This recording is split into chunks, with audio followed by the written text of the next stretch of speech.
What's going on, ladies and gentlemen? Welcome back to the channel. Thanks for stopping by and checking out this video. I have the pleasure, nay, the privilege of working with one of my favorite companies, but I was able to get a hold of and work along with the company Snugpak. If you haven't heard of them, feel free to check them out. They make great quality budget gear. I reached out to them and we were able to work together and get some ideas on some products that I wanted to test out. If you haven't seen a couple of videos when I went to Montana, feel free to check up here whenever you get the chance after this video. And we were able to test thoroughly some of their products. I have had these products, a few of their products, for many years, and they've came out with several new products that I was super excited to get my hands on and test out. And as I said, I was able to take them to Montana, up to the northeast corner of Montana, up by Glacier National Forest. Sorry, the mosquitoes are awful. We got tons of rain lately, so I'm going to be doing a lot of this during this video. But they were able to send me some of their products to test out. One being the all-weather shelter system, a Snugpak Cocoon, the new and improved model, and also some of their, I got their new jungle hammock, their hammock top quill and under quill, or I believe they call them the blanket. I'll throw all the links down below, so be sure to check any of those links out to get the best deals on them. So we're gonna hike back into this section of timber here. Might have to start a small little fire just to get rid of some of these mosquitoes. It's about 80 degrees out, long sleeves, long pants. Hopefully they don't bother me too bad. So let's go ahead and get going and set up some of this gear.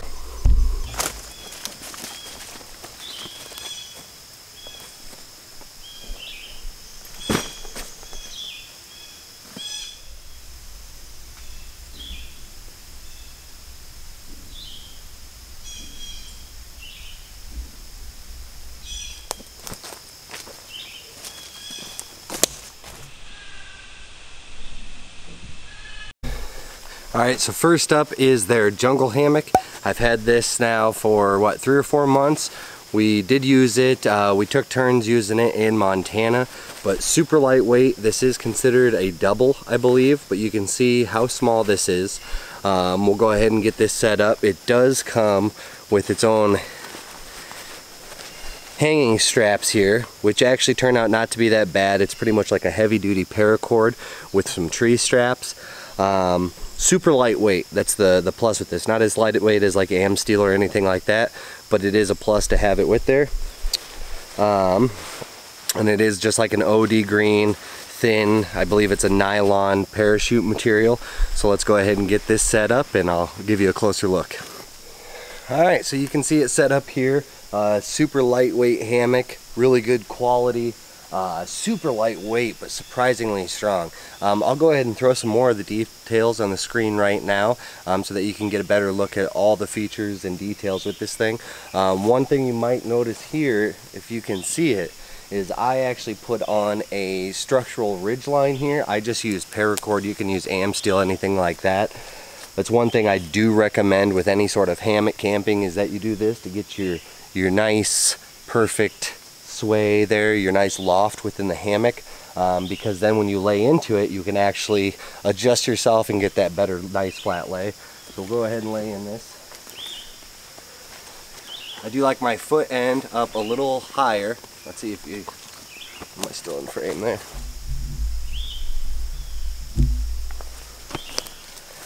So go ahead and sit in it. Nice sitting position. Knees are nice and bent here, but my feet are still on the ground. My head end is a little bit lower. I would normally adjust this a little bit, but just so you can see, normally I'd have my boots off too, but go ahead and situate. Well, can you see that? Nice and comfortable. You can actually get your angle on here and get a pretty good lay. Like I said, I would probably adjust this a little bit more, but a real nice lightweight hammock. For a siesta. Alright, so here's a little bit closer look. the provided stuff sack that it's included with, integrated with the hammock. Nice, thin, lightweight, and if you can see there, it does have triple stitching all the way around on all the seams. Will come up, it looks like a integrated paracord. You can see triple stitched there, real good quality. One thing I would recommend is, if you get this, to double check your knots, because if we do go to the factory knots, actually that's the knot I put in it.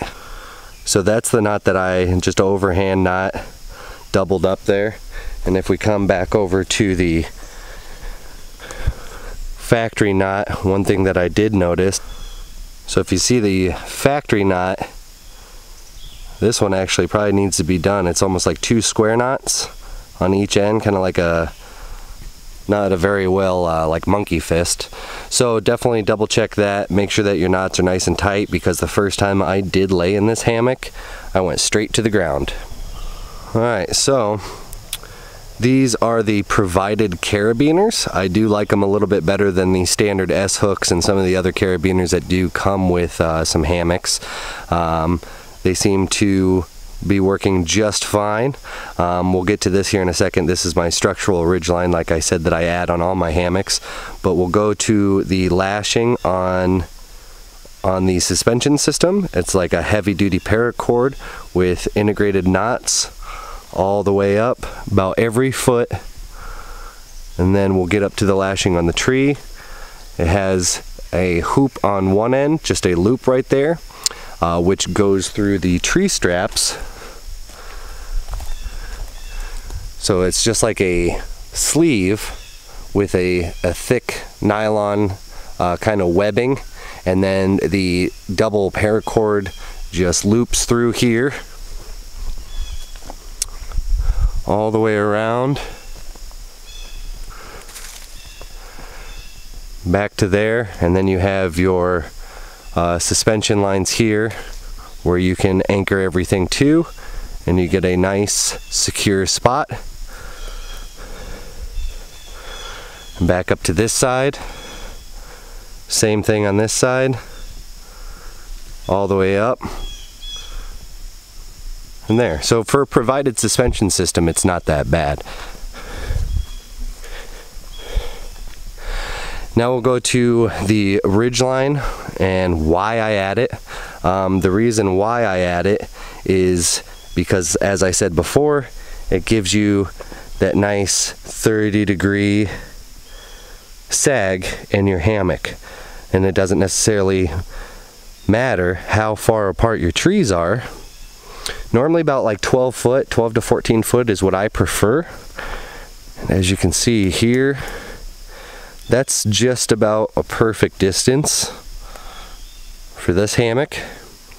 As I said, I'll throw the details in the description or on the screen at a certain point in this video that goes through all the actual features and statistics, so to speak, on this hammock.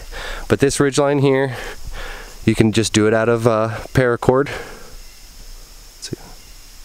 So here it is, and this is my tensioning knot here, and then you just do a loop on each end. Normally it's about 80 to 85% length of your hammock length, and then that just goes all the way across to your other carabiner, and just another overhand knot there, and that keeps your hammock at a nice sway there. Alright, so all in all, I really like this hammock. I'm going to try to keep this video a little bit short. I could spend all day out here and talk about these products. Hammock, I mean, for the price, it's a great budget hammock. Is it my preferred hammock that I go to every time? No, but it is a nice lightweight or backup hammock. Especially, I mean, it's considered a jungle hammock. So it's nice on those hot days. It's nice and cool. And as I said, it's nice and lightweight. Good to have, and for the price, it's hard to beat. Next up, my next favorite item of theirs, actually this might be my favorite new item from Snugpak, and this is the all-weather shelter. And this tarp is absolutely awesome for the price. This is by far highly recommended by myself and a few other friends that have had a chance to use this product.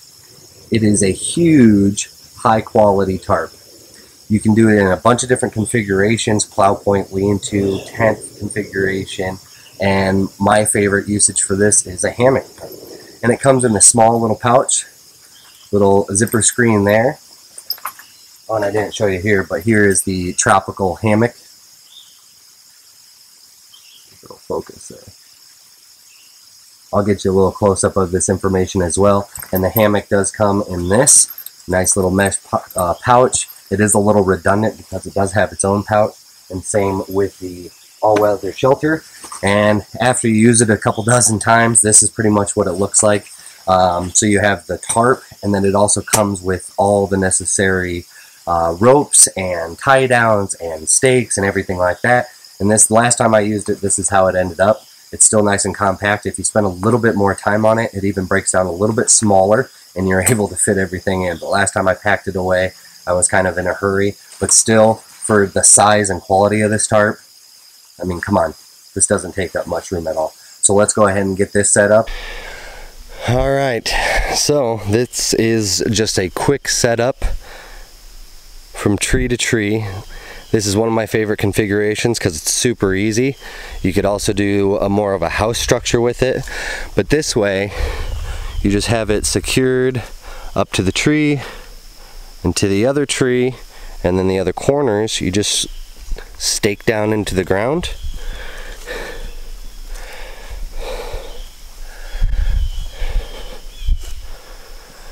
And normally if I was going to be camping in this, I'll show some footage of when I had it in Montana, and also used it in the Black Hills and rode out some serious storms.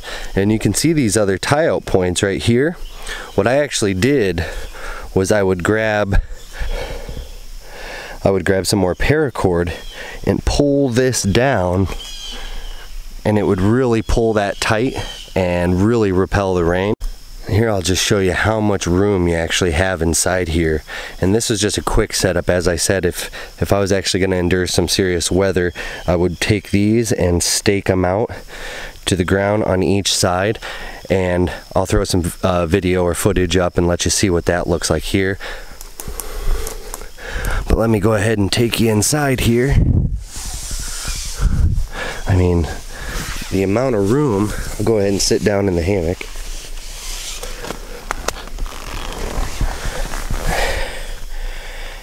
And I wish I had a wide angle lens because I could really show you how much room. Here's my ridge line, and I can't even touch the top. That's got to be at least 6 foot high, probably 6 foot across on each side. Have enough room down here for your gear or underneath you. And as I said, here's the inside of that other lashing point. When you pull that out, you could really pull it out and just get even more elbow room. So I'll go ahead and set that up and let you see what it looks like.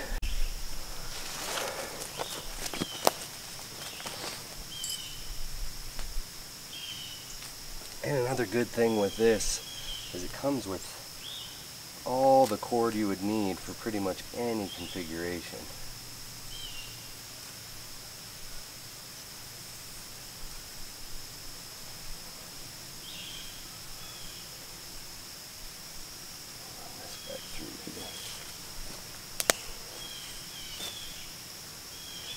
You also have nice tensioners. They are plastic, but if you can see there, decent tensioners on there. Really helps out when securing this.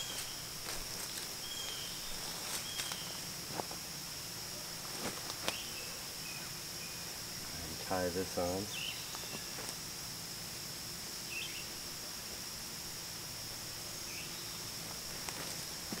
And then here's the stakes that are provided. Real nice aluminum stakes. Super lightweight, super strong. But we will go ahead and take this.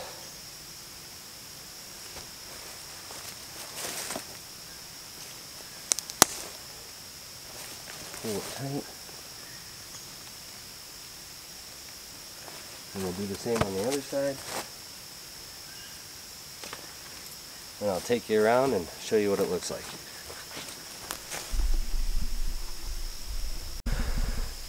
Alright, so normally I would pull this a little bit tighter, but you can see this configuration here.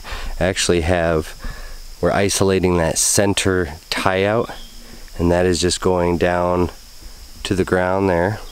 See if I can find it. Just into the stake. Let me go ahead and pop you loose here and show you the amount of room. So you saw before how it was just pitched with the corner straight down. Well, now with this way, I'll show you the amount of elbow room you got in here now. So if I come in here, so from my hammock to the pull-out, that's probably about 3 feet on each side.